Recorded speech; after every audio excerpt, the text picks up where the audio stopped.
السلام عليكم ورحمة الله وبركاته.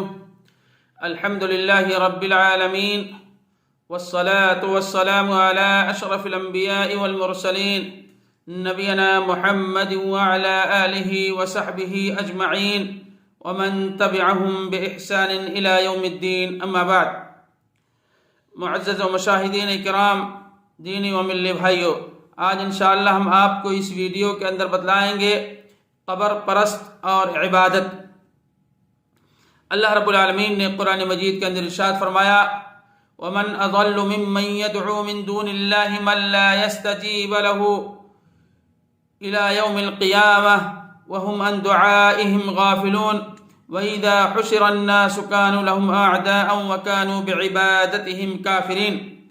اور اس سے بڑھ کر گمراہ اور کون ہوگا جو اللہ تبارک و تعالیٰ کے سوا ایسوں کو پکارتا ہے، ایسے چیزوں کی عبادت کرتا ہے جو قیامت تک اس کی دعا قبول نہ کر سکیں گے، بلکہ ان کے پکارنے سے محض بے خبر ہیں.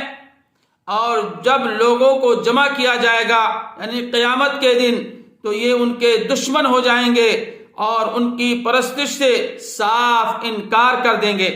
یعنی جن کی بھی یہ پوجا اور پاٹ اور عبادت کرتے ہیں اللہ کو چھوڑ کر کے، کل قیامت کے دن یہ لوگ بھی کیا کریں گے؟ انکار کر دیں گے. اللہ تبارک و تعالی نے قرآن مجید کے اندر دوسرے مقام پر ارشاد فرمایا ہے: قُلِ ادْعُوا الَّذِينَ زَعَمْتُم مِّن دُونِهِ فَلَا يَمْلِكُونَ كَشْفَ الضُّرِّ عَنكُمْ وَلَا تَحْوِيلًا أُولَٰئِكَ الَّذِينَ يَدْعُونَ يَبْتَغُونَ إِلَىٰ رَبِّهِمُ الْوَسِيلَةَ أَيُّهُمْ أَقْرَبُ وَيَرْجُونَ رَحْمَتَهُ وَيَخَافُونَ عَذَابَهُ إِنَّ عَذَابَ رَبِّكَ كَانَ مَحْظُورًا. کہہ دیجئے اے اللہ کے نبی صلی اللہ علیہ وسلم، کہہ دیجئے کہ اللہ تبارک و تعالیٰ کے سوا جنہیں تم معبود سمجھ رہے ہو، اللہ تبارک و تعالیٰ کے علاوہ جن کی تم عبادت، پوجا اور پاٹ اور پرارتھنا کر رہے ہو، تو انہیں تم پکار رہے ہو، لیکن نہ تو وہ تمہیں کسی تکلیف کو دور کر سکتے ہیں، نہ تمہاری پریشانی کو دور کر سکتے ہیں، اور نہ بدل سکتے ہیں. جنہیں یہ لوگ پکارتے ہو خود وہ اپنے رب کے تقرب کی جستجو میں رہتے ہیں.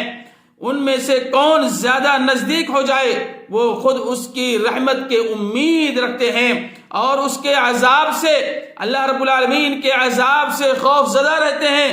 بات بھی یہی ہے کہ تیرے رب کا عذاب ڈرنے کی چیز ہے.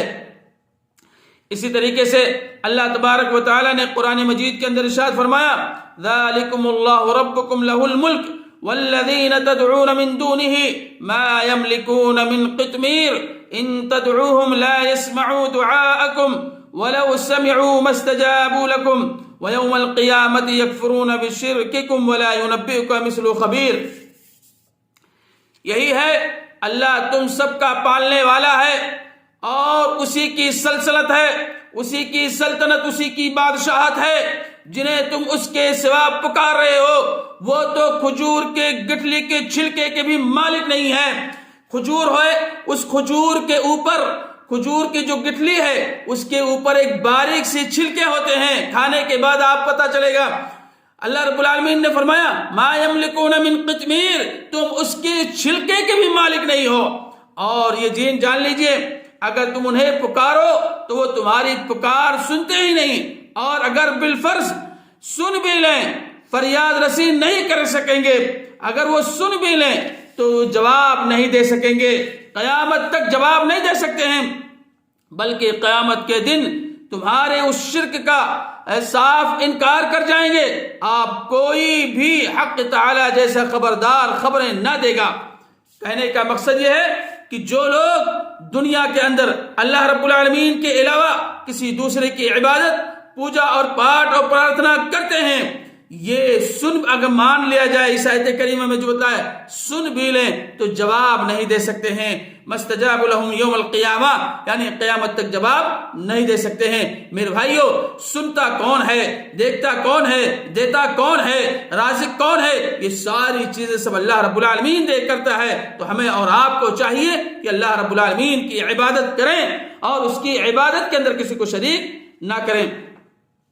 عبادت لوگوں کے افکار و خیالات سے نہیں جانی جاتی، بلکہ وہ اللہ تعالیٰ کے حکم سے معلوم ہوتی ہے۔ پہلے زمانے کے مشرکین مختلف معبودوں کو مانتے تھے، ان میں سے بعض بتوں کو پوجتے تھے، بعض انبیاء کی عبادت کرتے تھے، بعض صالحین کو پوجتے تھے، بعض شجر و حجر کی پرستش کرتے تھے، اور بعض ان کے علاوہ اور چیزوں کی عبادت کرتے تھے۔ بس معلوم ہوا کہ سارے لوگ ایک جیسے نہیں تھے بلکہ مختلف لوگ تھے۔ نیز مشرکین نیک لوگوں کی عبادت تقرب الہی اور اللہ تبارک و تعالیٰ کے پاس سفارش کے لیے کرتے تھے، اس لیے نہیں کہ وہ خلاق و رزاق اور یا نفع و نقصان کے مالک ہوتے ہیں۔ اللہ تبارک و تعالیٰ نے ان تمام قسم کے افراد کو کافر گردانتا ہے۔ تمام اہل علم اس بات پر اجماع ہے تمام اہل علم کا اس بات پر اجماع ہے کہ جس نے بھی غیر اللہ جیسے کی عبادت کی، چاہے وہ نبی ہو، ولی ہو، پیر ہو، شمس ہو، قمر ہو، اور حجر ہو، شجر و حجر ہو، جن و انس وغیرہ کی عبادت کی، تو وہ کافر ہے۔ اللہ ہمیں غیر اللہ کی عبادت سے بچائے۔ ہمیں اور آپ کو چاہیے خالص اللہ رب العالمین کی عبادت کریں۔ عبادت کا مستحق کون ہے؟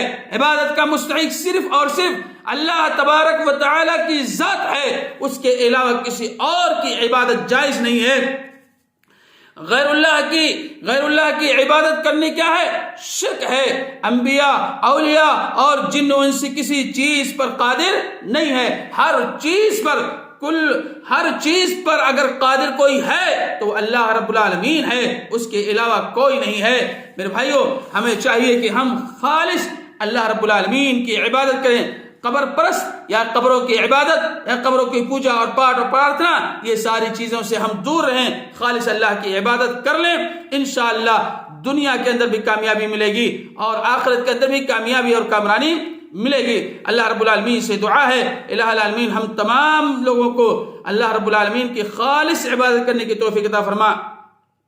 الہ العالمین ماضی کے اندر جو خطائیں ہوئی ہیں تو اسے معاف فرما دے۔ الہ العالمین ہم میں سے جو لوگ بیمار ہیں تو ان کو شفا یاب کر دے۔ الہ العالمین ہم میں سے جو لوگ مقروض ہیں تو ان کے قرض کو تو ادا کرا دے۔ آمین یا رب العالمین۔ السلام علیکم ورحمۃ اللہ وبرکاتہ۔